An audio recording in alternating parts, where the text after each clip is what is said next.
Barkamu da wannan lokaci, barkamu da ƙara saduwa a cikin wannan tatsuniya tamu ta wuta da ruwa, ko kuma in ce dalilin da yasa ba sa jituwa.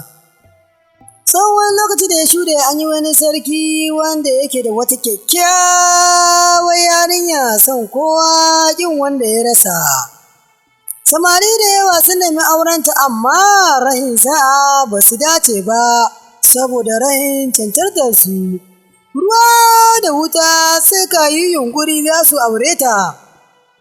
Ruwa shi ne ya fara zuwa gun 'yar sarki tare da tambayar ta, shin za ta amince ta aure shi, ina nufin ta zama matarsa.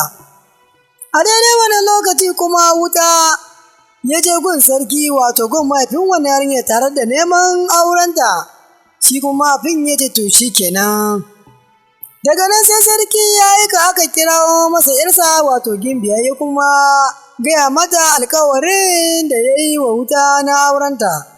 Take ta tsalle ta dire ta ce ita kuma sun yi magana da ruwa don har ta ji cewa ma'aranta ta amince. Lokaci guda sarki daka mata tsawa cewa to ba za ki aure shi ba, amma tun da hakan ta faru zai musu jarabawa duk wanda ya ci shi ne zai zama mijinki. Don ne sarki kira sangiraye ke yayye kuwa shela ya faɗa wa mutanen gari za a gudanar da gasa.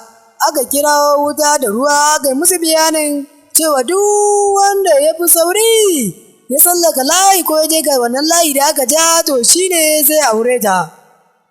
Nan take wuta ta faraf ta ce tabbas ni ce zan yi nasara. Ruwan sama shi ma ya ce ni ma zan yi nasara. Shikenan aka sa rana ta zo aka taru damkan gari kai ka ce mutan gari ne ranka cikaf kowa da kowa. Aka fara mai ganga ya buga ganga sai ga wuta ta tana towa iska tana ƙara mata gudu, amma mutane kira suke shi ba su ga ruwa ba. Wuta tana ta tafiya kamar ta kai ga layi can sai ga ruwa ya fara sakowa, kafin ka ce kwabo ruwa gaba ɗaya ya lankwashe wuta sannan shi kuma ya ƙarasa. Shikenan da karshe sai aka ɗaura wa ruwa aure da ya sarki wato Gimbiya. Tun daga wannan lokaci wannan ne yasa ake cewa wuta da ruwa ba sa jituwa. Kurunkus kan nan bera ba dan gizo ba da sai yance ne karya. Mai ka fuskanta ko mai ka fahimta da wannan tatsuniya ka ajiye mana muna jira. Mun gode da kulawa da kuke bamu.